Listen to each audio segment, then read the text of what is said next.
À la Commission européenne, donc les consuls belges, français, anglais, demandant de prendre des sanctions contre la colonisation. Et ce qui se passe aujourd'hui, c'est le contraire. Notre pays honore la politique israélienne en recevant le président de son exécutif.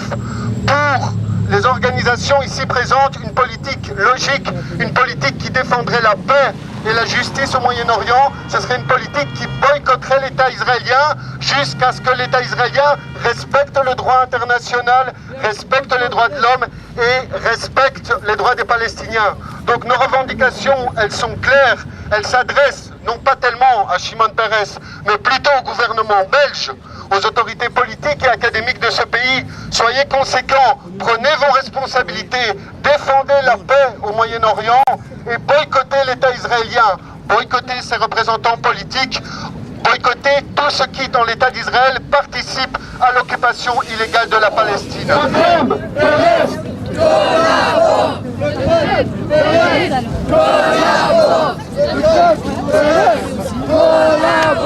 Aujourd'hui, on est là parce qu'on soutient donc les droits du peuple palestinien, à la santé, à la souveraineté, qui sont des droits élémentaires que tout peuple a. Et on ne comprend pas comment le gouvernement belge participe à une fête avec le chef de l'exécutif israélien, le président Shimon Peres.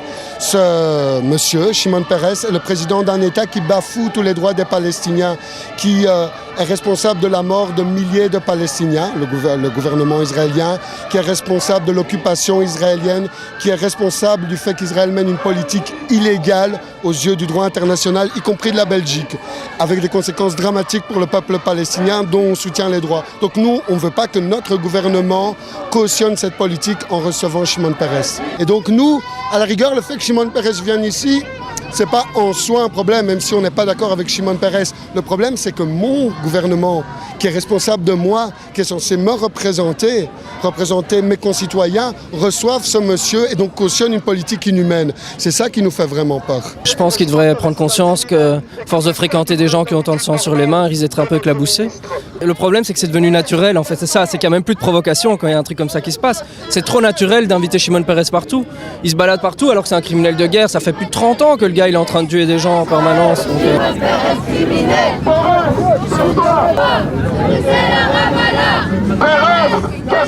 Il y a, disons, toute une thématique académique. Donc nous avons le recteur de l'Université libre de Bruxelles, Duvivier, Monsieur Duvivier.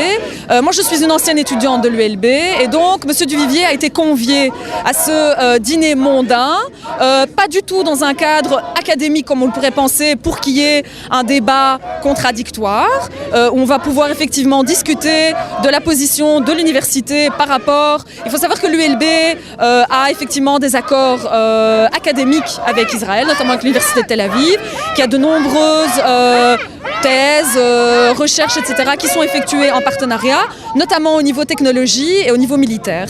Et donc, ici, il y a un ras-le-bol clair.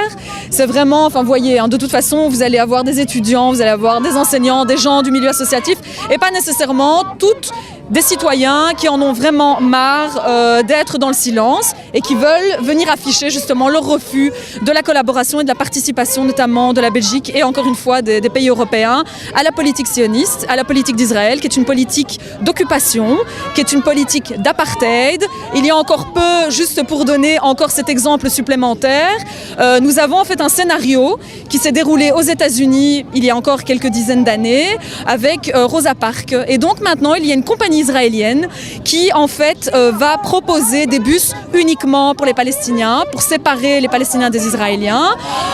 Et donc on est vraiment... Il n'y a plus de limites, il y a une impunité qui se fait criante et effectivement nous au niveau en tout cas de notre ressort en tant que citoyens, c'est vraiment dire qu'il y a un ras-le-bol, que les gens ne sont plus dupes, alors plus du tout. Vous aviez des gens qui auparavant n'étaient pas du tout convaincus par la question palestinienne, qui aujourd'hui sont encore plus convaincus, s'engagent et montrent d'ailleurs le refus du silence et c'est pour ça que les gens sont là pour crier d'ailleurs.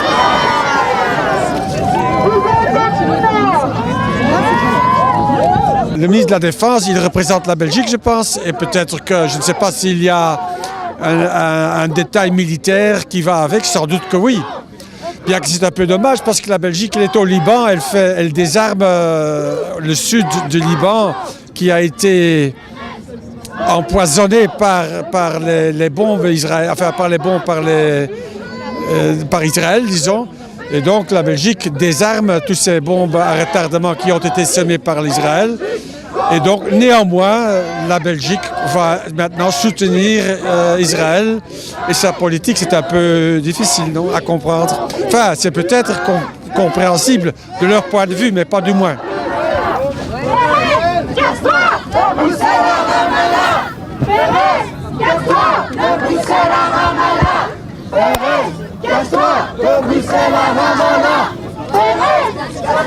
Waarom ben ik hier? We komen hier protesteren tegen het bezoek van Shimon Peres, de president van Israël. Die heeft hier afspraken met de rector van de ULB onder andere, met Pieter de Krem, de minister van Defensie. En ze gaan praten over over de wapenakkoorden. We zijn tegen wapenakkoorden tussen België en Israël, omdat die meehelpen het Palestijnse volk te onderdrukken.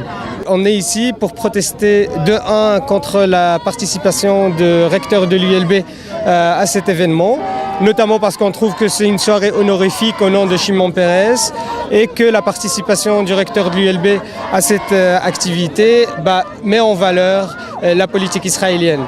Et on ne peut pas mettre en valeur une politique criminelle qui oppresse et qui colonise un autre peuple. Et on a demandé au recteur hier dans une action à l'ULB. Le recteur a répondu qu'il privilégiait le dialogue et que même s'il n'est pas d'accord avec la politique de Shimon Peres, mais il accepte de dialoguer avec lui.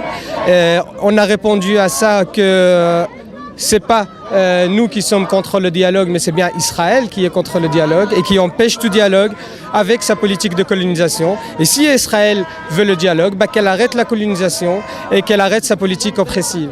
Et la dernière preuve qu'Israël empêche tout dialogue, et plutôt c'est elle qui met les freins à toute pacification dans la région, c'est la colonisation de Jérusalem-Est qui continue aujourd'hui avec la construction de 3 nouveaux 1000 logements qui remettent en question toute la possibilité d'un État, d'une solution à 2 États, comme Jérusalem-Est comme capitale de la Palestine.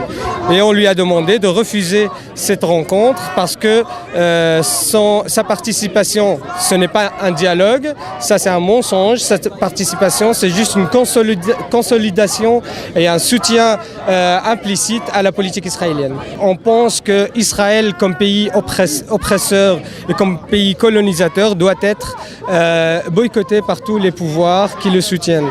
Dans le sens, on demande au gouvernement belge d'engager un embargo militaire contre Israël. Ça veut dire arrêter toutes les relations qui ont des fins militaires avec le gouvernement israélien, notamment les exportations et les importations d'armes. C'est les mêmes armes avec lesquelles Israël attaque le peuple de Gaza.